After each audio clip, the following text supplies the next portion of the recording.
Hi, everyone. I am Jay Watson with the Emory Brain Health Center. Welcome to When Dementia Meets the Coronavirus, Caregiving and Isolation. So we have what we think will be a helpful, excellent program for you today. And the main focus is going to be on your questions. We already have a couple dozen questions that have come in on a lot of different topics, but you can also click, if you see at the bottom center of your screen where it has the chat box, you can go on there and submit a question and we'll get to just as many as we can. We know that this has been a very difficult time for many of you, and to add caregiving on top of that makes it tremendously, profoundly difficult. So we have some perfect experts to help you navigate this difficult time, and let me introduce both of them to you. We're going to begin with Carolyn Clevenger, who is a gerontological nurse practitioner and the Associate Dean for Clinical and Community Partnerships at the Nell Hodgson Woodruff School of Nursing. She is Clinical Director for the Integrated Memory Care Clinic, which is a nurse-led patient-centered medical home for people living with dementia, and represents a one-of-a-kind clinical model that provides integrated memory, palliative, and primary care. And then our other expert is Ken Hepburn. He serves as the director of the Outreach and Educational Core for Emory Goizueta Alzheimer's Disease Research Center and as a co-director of the Emory Roybal Center on Dementia Caregiving Mastery. He also leads the Community Services Education Core of the state-funded Georgia MemoryNet program and is the lead author of the Savvy Caregiver Program, a psychoeducation program designed to promote caregiving mastery in those caring for persons with dementing illnesses. The Savvy program is the most widely distributed evidence-based caregiver education program in the country. So we are happy to welcome Carolyn and Ken, and they are going to start us off by giving us a short presentation. I'll hand it over to both of you.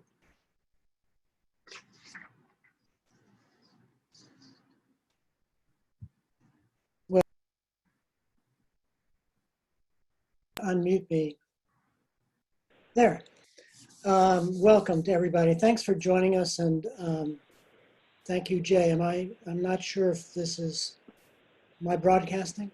Yes, you are. Oh, good. Okay. There's Carolyn. So we got a number of questions from you all in advance, and we thought it might be useful to do a terribly academic thing and give a slide presentation. I promise you it's short, but that will frame for you the kinds of responses we want to provide to your questions. And so without further ado, and to move very quickly, I think Natalie can switch us on to the slides, and we can begin to just talk you right through this. If we can just show it as, from the beginning. So almost all of the questions that we received in one way or another were addressed to the issue of guiding a person who lives with the dementing disorder through their days. And we want to start by saying that in order to do this, there really needs to be an effective care-producing partnership, one that involves a clinical partner. And that clinical partner really has to get what dementing illnesses are and what they do to a person. The partner should also be able to manage the comorbid illnesses that affect virtually everybody who has Alzheimer's and a variety of dementing illnesses. One would hope it would be a person who listens and communicates well and recognizes the essential role that families play in really providing day-to-day care for a person with dementia, which gets to the other side of the partnership, and that's the skilled family caregiver. That person has really got to develop the skills and knowledge and confidence to play what is fundamentally a clinical role, that is caregiver. Think through everything a caregiver does, and that's what nurses do and doctors do and social workers do and therapists do. The caregiver has to understand the nature and the effects of the illness. We're going to talk about that in a second. And actually has to be experimental and improvisational in nature. So next slide. If you think about behavior and behavioral symptoms, which is what a lot of the attention about the questions what a lot of the questions are about. We want you to think about the fact that a symptom is really a sign of something produced by an underlying condition. So when you see a sneeze, maybe someone has a cold or it's allergy season, or grabs his stomach, maybe that's got an ulcer or food poisoning or something. So a symptom is something to be observed but not treated.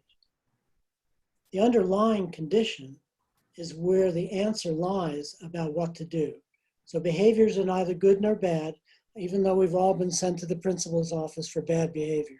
They're just stuff that you see people doing. Next slide. So the underlying conditions in dementing illnesses, what are they? In the most common of them, Alzheimer's disease, it is a progressive loss in everything the brain lets us do. Powers of thought, things like reasoning, memory, judgment, perception, all driven by the brain, all lost gradually and lost in a sort of patterned way. Memory, for example, is lost in reverse. Alzheimer's produces loss of control, self-control of one's own behavior, and loss of self-control of responses to external and internal stimuli. So if there's lots and lots of noise, or if there's pain going inside, the registration that that's something that's happening is being lost, and the person's emotional response to it is not governed or moderated by an understanding of what's going on.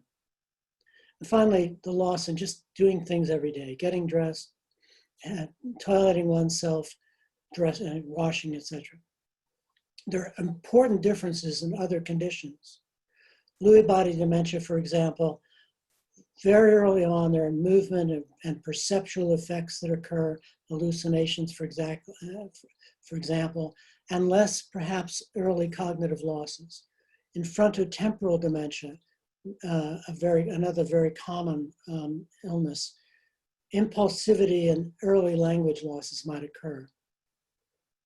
On top of that, almost all of people living with these conditions have multiple chronic illnesses that have to be managed and can also produce behavioral symptoms. So recognize you're dealing with that. Here's a graphic that's meant to sort of say, when you think about you and all of us functioning kind of in normal times, we juggle dozens of balls, keep them in the air. We also have the capacity to say, it's getting a little much, I've got to pull one or two of these out of the air. And so we have the ability to recognize when things are getting out of hand and the capacity to adjust to bring them back into focus and into control. As a dementing illness progresses, those two capacities, to recognize, three capacities, to juggle number of balls, to recognize there are too many going, and to do something about it, those capacities diminish over time. And as they diminish, if we don't adjust, help the person adjust, there can be catastrophic reactions or potentially both to overstimulation or understimulation, outbursts or withdrawals. Next. So questions that we received were about agitation, pacing, repetitive questioning, verbally or physically striking out, withdrawal, making accusations, refusing to do things, and disturbed sleep. These are just some of the questions you've raised, but these are the symptoms that you see that are produced by an underlying condition. Next. And so what we want you to develop, we teach people to develop, is to act like a clinician. Nurses, doctors, all clinicians are taught this very simple process to assess, plan, implement, and evaluate. And so as you are looking at the behaviors about which you're concerned, first, think like a clinician. Don't jump in until you figure out what is going on. What are the losses that are being produced by the illness? What's causing those losses? And what is the person experiencing that she can't process? And are there other conditions, not just the dementing illness, that may be producing these? And only then think about how can I make this better? What can I do? What can I do to make this situation better? And only when you got that plan in mind, do something. So we teach in the Savvy Caregiver a mantra that essentially says, don't just do something, stand there. So that's what this slide's all about. Next. If we just think about sleep disorder, person maybe is sleeping too much was a couple of questions we got. Way longer than normal. Okay, that's the behavior you're seeing, but what might be happening? The person could be depressed. Heaven knows that so much is going on with COVID that you might be depressed as a caregiver, and that might be transmitted. Or the fact that the person is being constrained might be making them kind of depressed. So they're tamping down. Or you may be giving medication for some other condition that might have a side effect that produces sleep. Or just person might be bored. So you might first want to check with a clinician partner to see about depression or medication. Or you might want to think, well, should I devise more engaging activities? I think that's the end of it. Yeah, good, thankfully. End of lecture. That's the background we wanted to deal with. So I also have to say, Ken, I love your background. You always beat all of us on your background. no, I'm in that. Thank you. Well, Carolyn's is pretty good. Carolyn's is lovely. I think she's actually really outside, aren't you, Carolyn? I am, and it's decided to rain right now. So the ambient noise of some rainwater too. Oh, good. Well, at least rain is a soothing sound. Okay, well, we have a lot of questions to get to. We already have a couple dozen, you that have come in on the chat. So I'm going to ask, basically I'm going to read the question. One of you grab it and answer, and we'll move on to the next one. We have a lot of people joining us right now, and I know people are anxious to have their questions answered. So I want to begin with this question that I think is a really common worry we're seeing across the country right now, and here it is. I'm responsible for my mother who lives in assisted living. She has been in lockdown with no visitors since early March, and the facility says they expect to not open to visitors until July. How do I ensure my mother is being cared for adequately? How can I be sure her quality of care and quality of life are being addressed if I cannot go to see her? That's a great question. I'll take this one, Ken, since you were kind enough to do the mini lecture for us.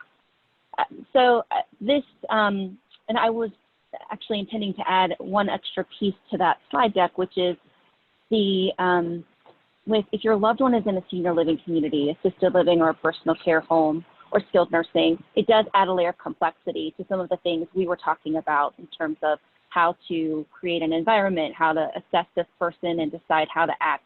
Now you have this other layer of coordinating that kind of response with the community.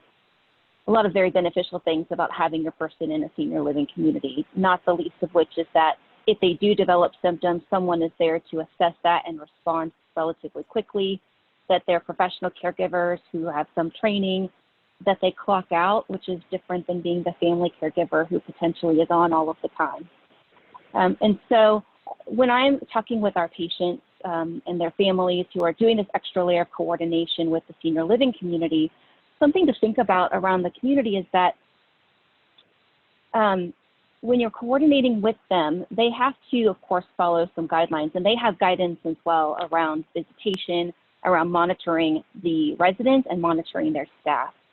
And part of that is around physical separation. That doesn't necessarily mean social isolation. And many communities have done some fairly innovative things to make sure that you, their loved one, have updates on a regular basis, whether that is a daily, twice weekly, once a week kind of communication as an update with your person. Some of our communities in the area allow families to schedule their video chat where the staff set with the person, and so you can make sure that you can see them and have conversations. For some people, their loved one, that may create more confusion or more stress. And so again, Ken was sort of saying that many of the things that you do as a caregiver are somewhat experimental. So you try this, you see how they respond, and you decide, do we continue doing this or do we take a different route? And so when you're working with that community, you can expect, and it's reasonable to request some structured routine of communication with you, whatever that frequency looks like they can manage and that you are asking for. But they should be communicating with you to let you know what's going on with your person. And, you know, your person was probably there before we entered this time of COVID-19 quarantine and shelter in place. And so a lot of the communication back and forth that you have with them in that relationship is established on a previous level of trust. And so I know if you selected that community because you believe they would do a good job taking care of your person.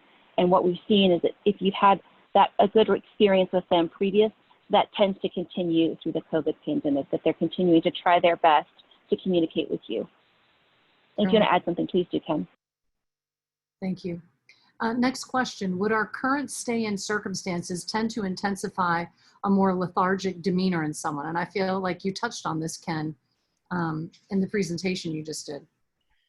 I just feel that the shelter in place and even social distancing creates a higher sense of constraint for everybody. And if it's happening to if the caregiver is picking up on it and feeling that, I think that that gets communicated to the person living with the illness. How that person responds will be very individualistic. It might be that they'll become more agitated. It might become they're more lethargic. So observe the behavior, see a change in behavior. Again, be improvisational, experimental.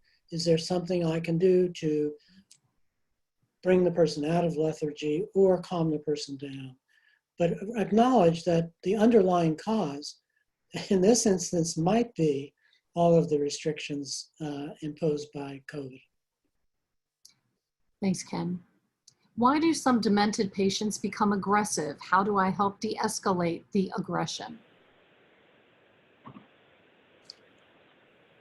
I think I would refer people back to Ken's zone. Oh, I can't remember the label. Zone of ability. Sure. Right, and so and the notion that those symptoms, those behaviors are due to some underlying potentially and potentially a method to communicate, particularly if wherever this person is in their stage of illness are having difficulty saying to you what it is that is bothering them or expressing their needs. And so behaviors also may be interpreted as a form of communication. And so this question of observing what exactly is happening, what was happening beforehand, and trying to do a little bit of investigation on what might be driving this is potentially one of the reasons that you can figure out why this person, this individual is becoming aggressive. It's really difficult to make a blanket statement about all people who are living with dementia because there's also their general personality, people who have always been quick to anger, people who are now having personality change because of a particular area of the brain that is affected. And everyone's journey is fairly individualized, which is why it's hard to say this is the one response or this is the one cause. It's typically, it could be many things, and in the same person, it could be a few things that are causing a particular symptom. So what do you do when they get angry or upset when they can't have their way, particularly with driving or buying expensive things? One would be to try to avoid the situation where that comes up. So if you anticipate or see this as a pattern, see if there are triggers to the beginning of that pattern and try to ward those off. If that is not happening, then I think thinking about developing some kind of toolbox of diversions is often useful. Instead of saying, I think the prelude to buying things is actually going out to the store, so don't go to the store. But if the issue of I want to go to the store comes up, possible diversion would be, I remember last time we went and you bought that beautiful X, Y, or Z. I'd really like to take a look at that again. Could we look at it and then see if that de-escalates it? So that's one. So either identify triggers and try to avoid them, or identify ways to divert from the desired behavior. Good advice. My mother who has... Ken, you and I have also, I'm sorry. No, go ahead, Ken, Carol. you and I have also talked about sometimes the underlying, the emotional truth of a request. So in terms of driving, when I'm talking with people about driving, either limiting or stopping or feelings of security around that, driving has very particular meaning to people. And so, you know, trying to arrive at the emotional request, maybe it's not necessarily the shopping, but it's something that happens when you go shopping, or the feeling that you get when you make that major purchase. And so trying to tap into that as you're thinking about what might be a good diversion. That's good. Yeah, I remember that road trip we took when X, Y, or Z, and Right. let's take a look at those pictures and things like that. Next question. My mother, who has dementia, frequently asks for my dad and her own mother. Both have passed away. She seems to calm down when I explain the truth, but later the same problem occurs. How should I handle this? That, I think, gets into the phrase that Carolyn used, dealing with the emotional truth. Something has popped up in her mind that reminds her of the mother or father. And so that's where she is in that present moment. And so one way to think about it is be with her in that moment and say, again, let's reminisce, let's look at photographs, tell me the story about when. And you don't have, I always have difficulties thinking, and I have to tell a person 20 or 30 times, but she's dead. You know, that's a tough one to deliver. Be with the person then and see if that works. How do I learn the art of learning to read the nonverbal cues or even the verbal responses that I don't understand? That's a wonderful question. It is. That's a really challenging one. I find, in particular for people who are having language problems and they have professional caregivers who maybe change day to day, the best approach typically is the person who's with them frequently and you're intuiting many times what you think might be needed. And there's so much trial and error that goes into it. The challenge is the potential frustration for you and the person. And of course, if you, the caregiver, are becoming frustrated, that nonverbal is certainly picked up on by your person. So I do know that many people have a number of challenges trying to do some of the guessing, and some of it's logic too. It's raining right now. I certainly, something to protect me from the rain would be certainly on my mind, whether or not I'm communicating that, right? I also think that the question was, how do you learn to read nonverbal signs? And I think part of the answer is you already know how to do that. Turn the sound off on your television and watch something for 5 minutes, and you'll know what's going on because you have that capacity. And so it's not, so it is learning a little bit, but part of it is just really trusting. I understand this. I do know how to do this. And you're moving from what was a normal situation where I would get verbal cues to a new normal. She can't give those cues now. I have to figure it out, but you know how to do this. As with many parents, my mother knows exactly what to say to push my buttons. As her memory loss progresses, I feel like she's getting even better at knowing how to evoke an emotional response from me. What are tips to deal with the emotional side of communications? Yeah, she installed those buttons, absolutely. Here, I think the idea of developing a script becomes really important. You know she's going to push these buttons, right? And you know what your response is going to be, and you know how the escalation is going to go. So re-script the scene. The button gets pushed. What can you do? How can you respond, ideally, in a way that says, we're not going to go any further with this. I can respond to your question, and here's the response, and let's move on. And if you begin to craft that response, try it, see how it works. When you get one that works, memorize those lines, memorize how you deliver them, and the next time the button gets pushed, recite your lines. This is a time when both the good and bad news is that in this dynamic, you and the person, only one of you can change the way this communication gets to you, right? So this person, because of their brain disease, is going to respond the way they're going to respond, and they can't change that. So that sits with you, you are working with tools that they no longer have access to many times.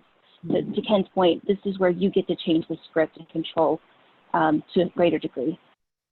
Yeah, that's a good point. How can you keep them busy in a quiet way?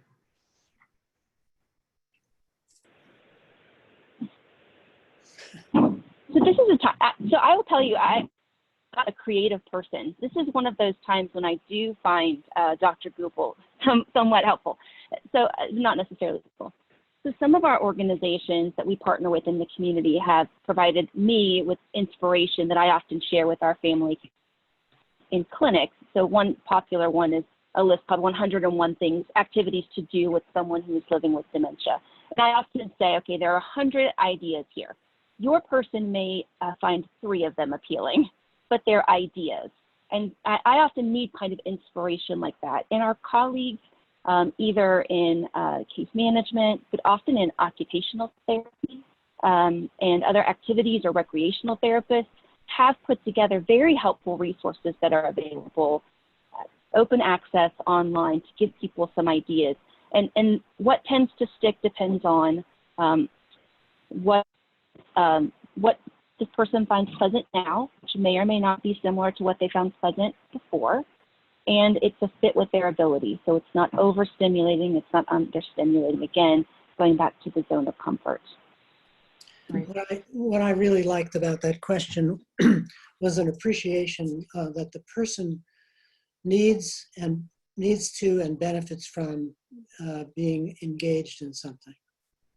So even though the person is living with this illness, she has not lost the human capacity to take delight in doing something, to being engaged in something.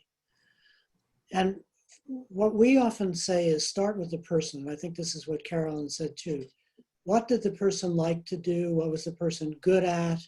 What did the person used to enjoy? Yeah. And think about activities that are grouped around that sense of the person. Now you might have to tailor the way you set up the activity, the nature of the activity, the scope, size, complexity of the activity.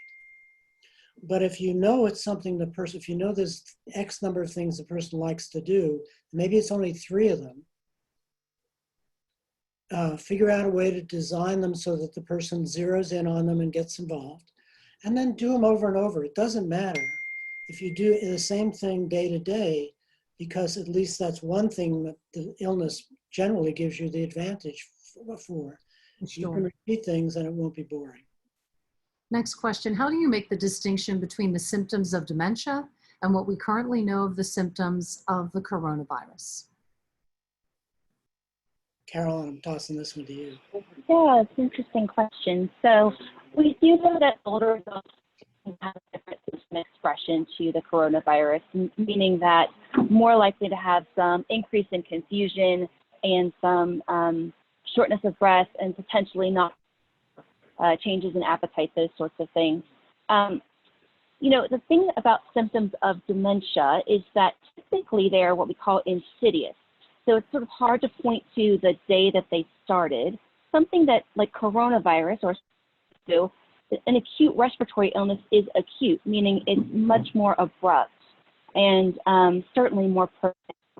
So for people, for example, if they're experiencing fatigue and that's related to what we would call apathy of dementia, that's something that's progressed over time. They're sleeping more. Someone who is acutely ill and is having fatigue is sleeping significantly more from one day to the next. And it's noticeable, and you can say, on Tuesday it was this, but by Thursday it was this. Yeah, that's a very good point. How do we talk with dementia patients about COVID?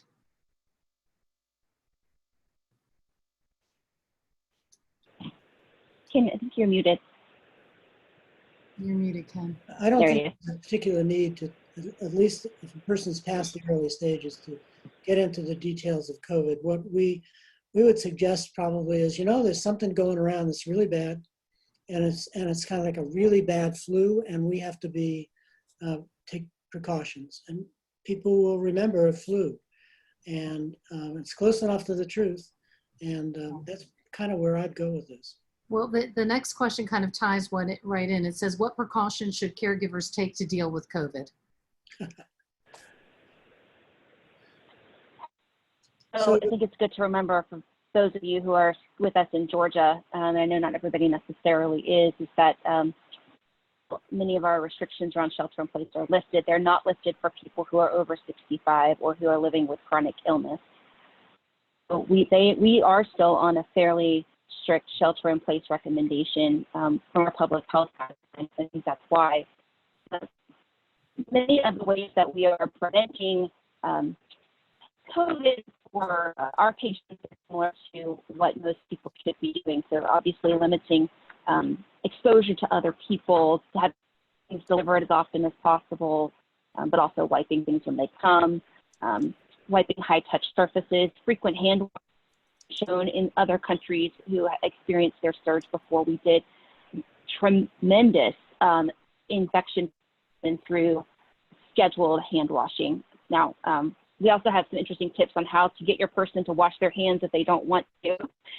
When they're living with dementia, and that's one of their behavioral symptoms is refusal to wash hands. And so you may have to make that more of a game, or actually sing happy birthday out loud, or get something dirty on your hands makes you feel like you need to wash them. But things that we would recommend for anyone are appropriate for our people. I know one caveat that people are trying to decide on whether or not to allow home care workers or healthcare workers into the home, either through home health or home care or home therapy. In terms of physical therapy, I've seen more telemedicine from our physical therapists through home health agencies. In the case of home care, it is, like so many other things, a careful balance of pros and cons, or risks and benefits. So certainly we're trying to reduce exposure in terms of having additional people come into the home, but it's also potentially unsafe as if you are a single caregiver and you're doing a lot of physically or emotionally demanding tasks and you're the only person and you have to have rest. So it is continually that balance of risk and benefit. And I think to Ken's initial conversation, one of the values of having a clinical partner to talk that through with you in terms of your options. For sure. My husband is diabetic and loves anything sweet. He enjoys going to the local store and buying cakes and candy. His diabetes is under control. Do I constantly try to remind him not to buy the sweets because of his diabetes? Carolyn, you want to do this? Sure, yeah. First of all, I should say that it's actually extremely common for people living with dementia, particularly from Alzheimer's disease, to have what we call an affinity for sweets. And in the case of someone who is diabetic and their body doesn't process those well, I know it can be extra challenging. So actually this builds on the conversation of weighing risks and benefits. So in the case of diabetes, when we do something that we should do because it's good for us, what does it mean to be good for us, and what is the potential benefit of engaging in those behaviors? So there's this immediate payoff for someone who has this affinity for sweets, which is that they desire something, they crave something, and they have that immediate payoff. How negatively would it impact their day if that was restricted, depending on how you can approach it? So there's also potentially an immediate consequence if this is something that really puts the person in a negative mood and they have this emotional response. So, to the extent to which you can control the food that's available, I would also counsel someone in terms of their dietary balance. Can we balance this with a high protein snack and try to actually, sounds like physically, the diabetes is being controlled through medication, potentially insulin. Of course, you could have lower doses. Diet wasn't so high carb, but it's being controlled. And so for the time being, how risky is it that this person continues to enjoy this? Remembering, depending on their diagnosis, don't know where they are, what the stage is, that they're living with a life-limiting illness. And so if we're restricting sweets and trying to have a tightly controlled hemoglobin A1C because we need to prevent organ damage that will occur in 10 years, but life expectancy is less than 10 years, then that also weighs into that risk-benefit conversation. How much of this benefit can we actually expect to receive doing the hard work to avoid this treat?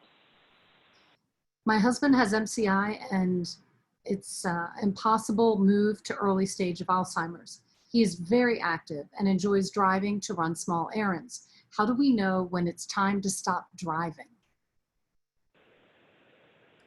Well, I think particularly cases of mild cognitive impairment, this very unclear state of not knowing whether one is going to progress to a fully blown dementing condition or not, or stay the same or get better.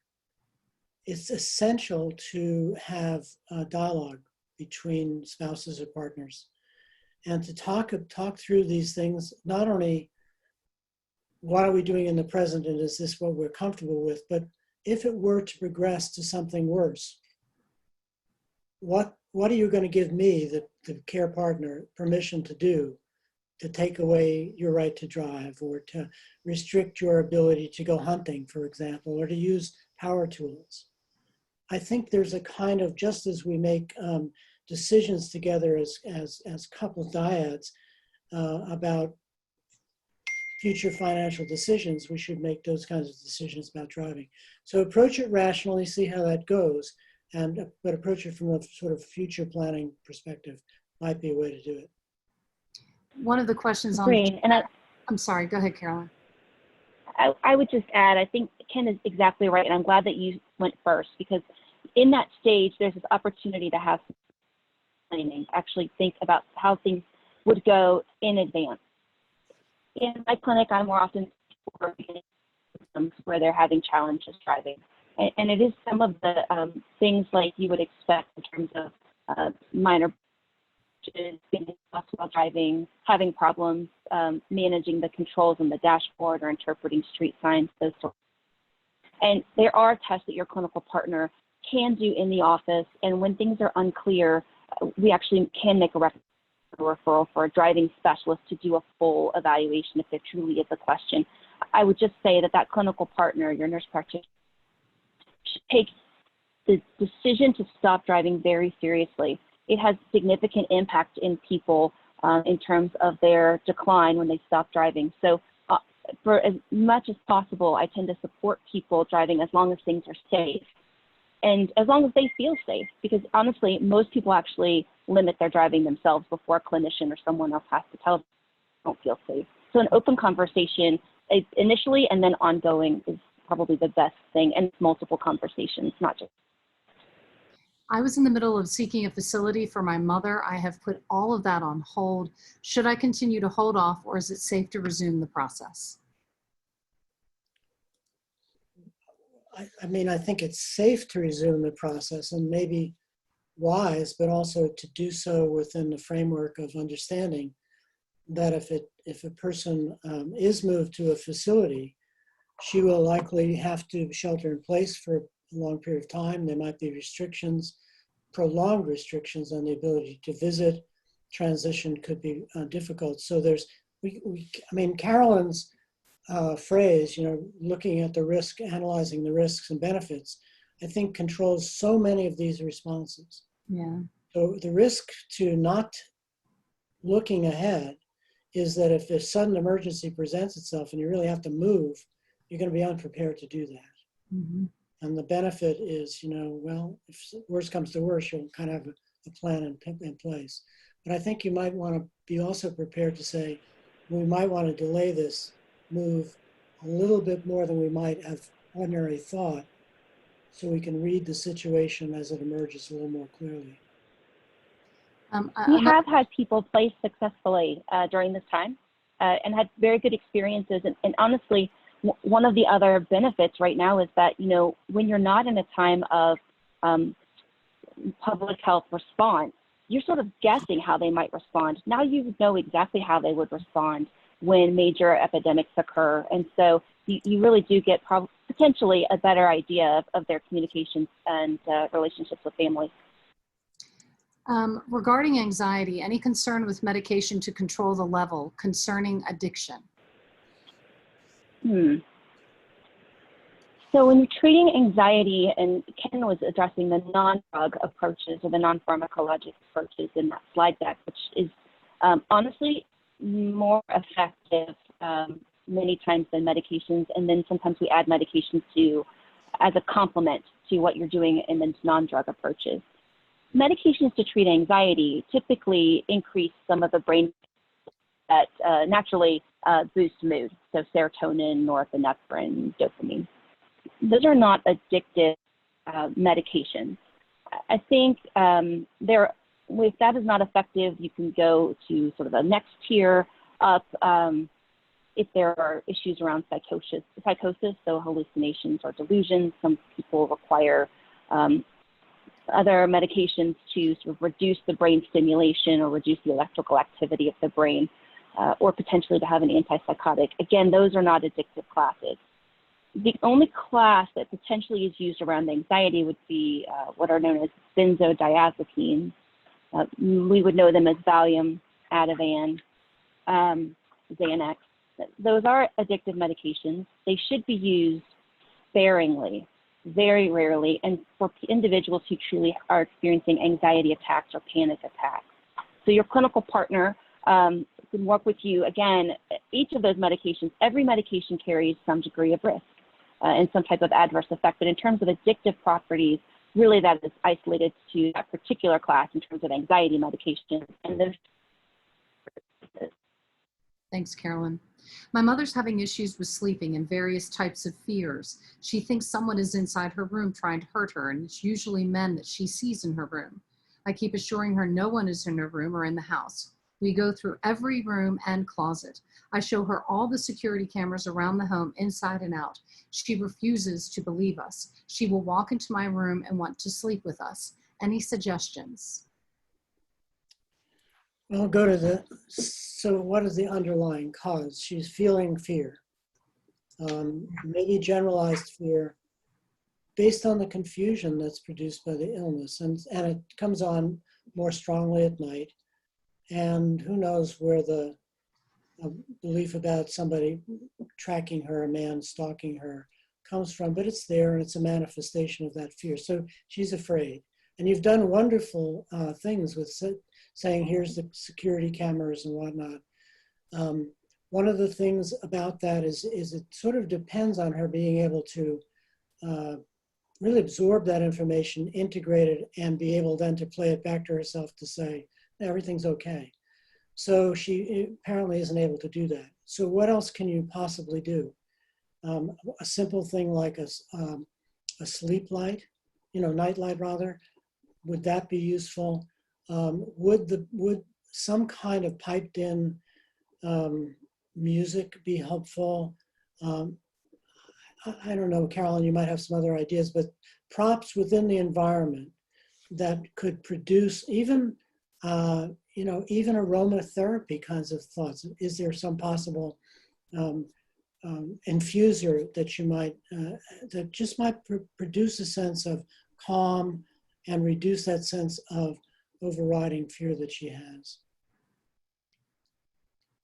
Carolyn? I was just going to add the same thing. I think the props are really helpful. It is really difficult for many of our patients, and our patients tend to be middle stage or later, to retain that they had that sort of orientation to all of the security measures in the home.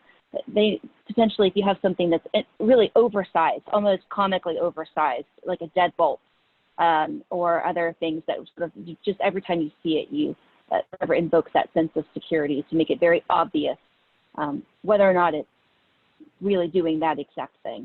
But I think you're responding to her logically, which is how you would want your fear responded to. If you said, I have this legitimate fear, and someone would reason with you, but you have reason and logic on your side, and it doesn't sound like those are tools she's able to access in terms of her thinking. And so you're coming at this potentially more creatively, a little bit more improv, a little more theatrical.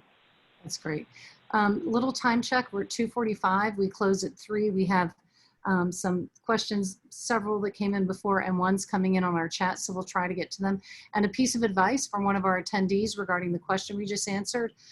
We use music, binaural beats from YouTube, and it's very calming and helps with sleep and anxiety. So advice from our attendees, we appreciate that. Thank you.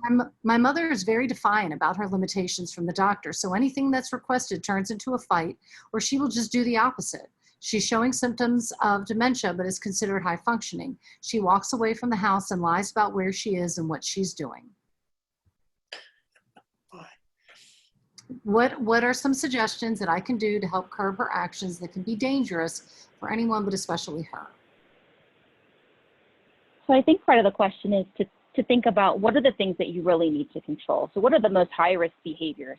And so I think about sort of putting a fairly loose sort of boundaries to make sure that we don't go into true danger zones for this person.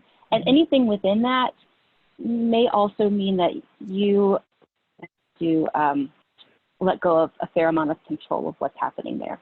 So even if someone has a formal diagnosis but they're early stage, we continue to be ourselves. We continue to want to make decisions and control our lives. Some people to a greater degree than others.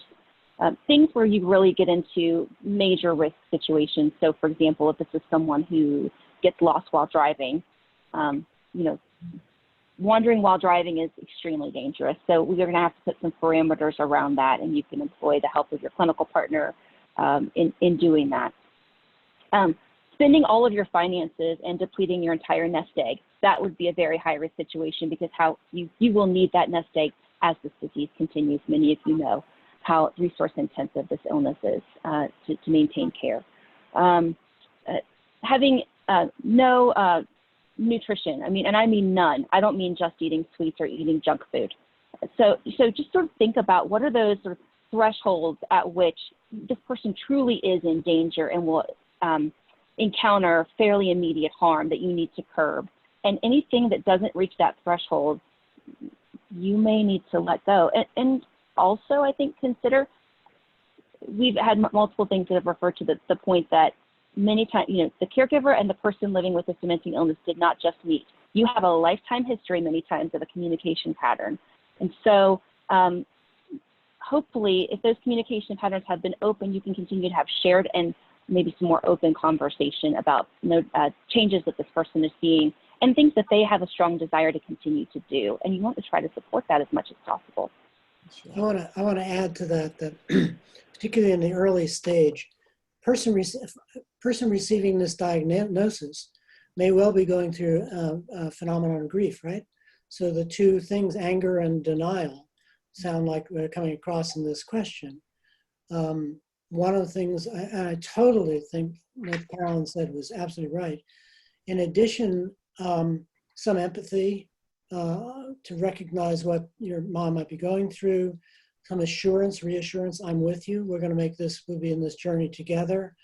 And some appreciation that I hate this as much, maybe not as much, but I surely hate this. Yeah. We're together in this. So I'm going to read two questions together. As the disease progresses, what's the normal sleep pattern? Is too much sleep necessarily bad? For a person with late-stage dementia who is 93, wheelchair-bound, legally blind, and hard of hearing, cared for at home by her daughter and a professional caregiver, what are non-pharmaceutical strategies for increased confusion, anxiety, depression? TV and music no longer working as well as they used to. Hard to tell if this is natural progression of disease or COVID-related. Daily targets for sleeping and eating, ? She is sleeping 8 p.m. to 11 a.m. and napping for some during the day. Is that too much, or is it okay to let her sleep? With food, try to force a certain number of calories or let her say she's done after 5 bites. That's a ? Thank you. So there's a lot to unpack there. But you get bonus points for answering this question.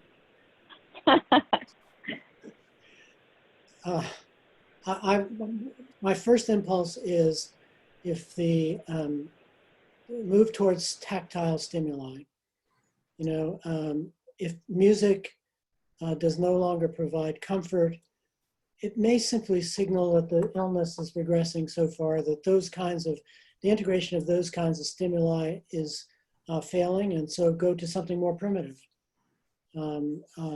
Comfort items, blankets, dolls, stuffed weighted blankets. Oh yeah, weighted blankets. Weighted blankets. Yeah. I don't know about the too much sleeping. That also could signify just a coming to the end. Honestly, so many times when there are changes in behaviors, and the value of having that clinical partner to have this conversation with is that we're also working to determine whether this is progression of disease or something that is new. or something that can be improved or mitigated or reduced if it's a bothersome symptom.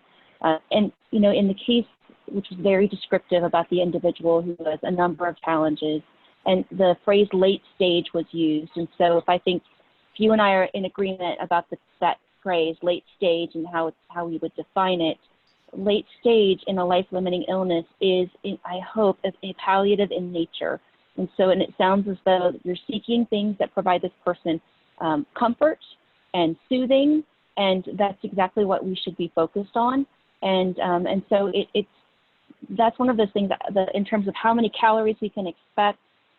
If this person is late stage and they're not active, the body is not burning many calories. And so you really, I think, need to work that one through with the medical provider to make, I think, to get some more clarity on if I'm picturing some of my patients who would fall into that kind of description, I would say they're getting what they need. If they appear to be hungry, you can offer things that they enjoy.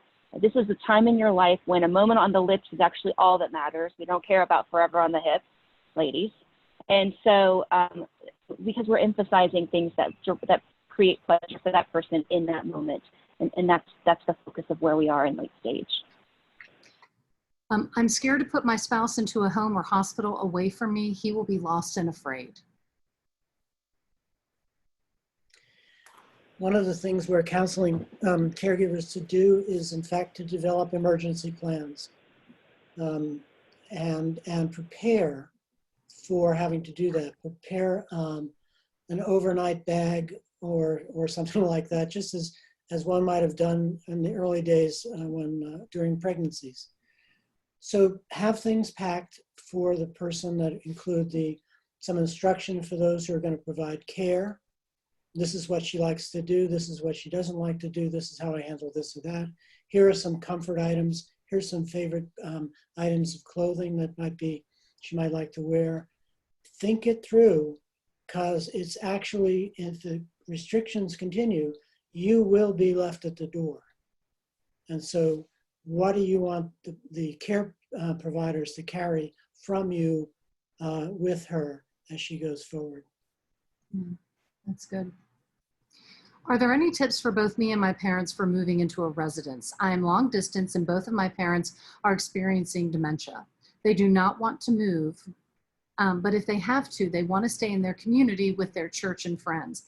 I'm out of state and know that they need more assistance in a place as the disease progresses.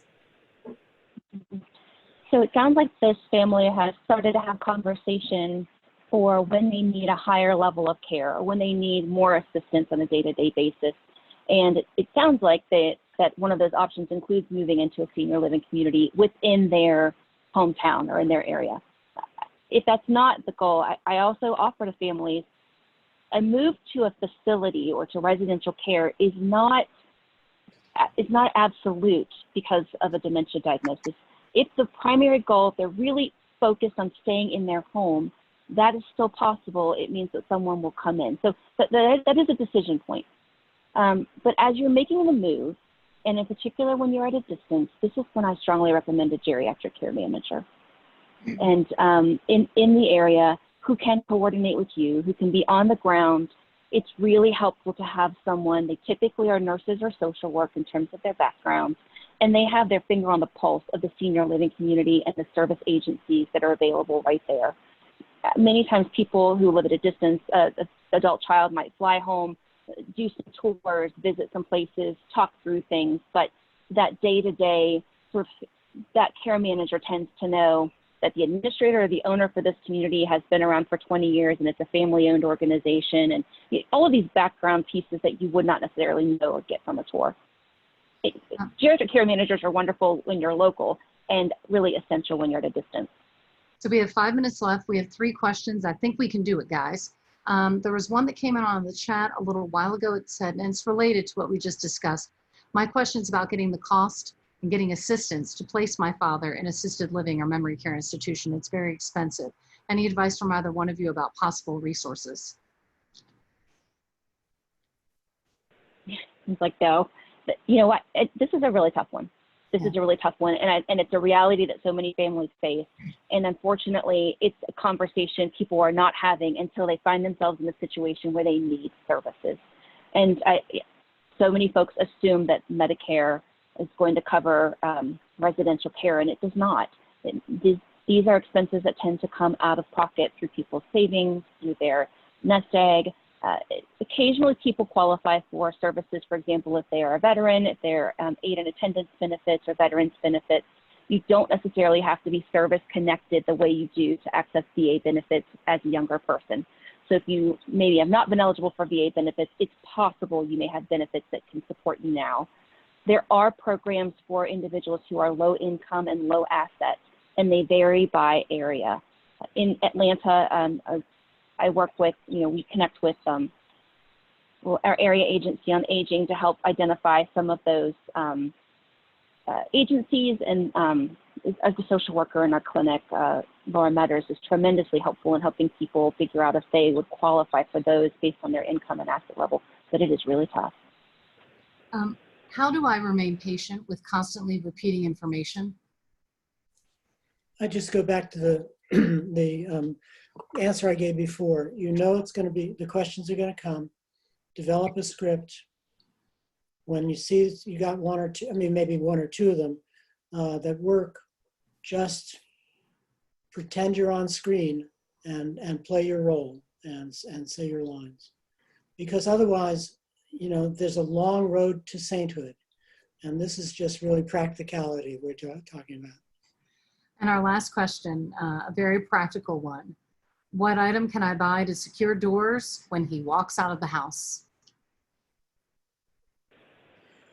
If the goal is to keep the person in the home and they are with someone, so I do not recommend those types of things to restrict limitation if someone is going to be left alone, because there are cases of home emergencies and you would want them to be able to escape the facility.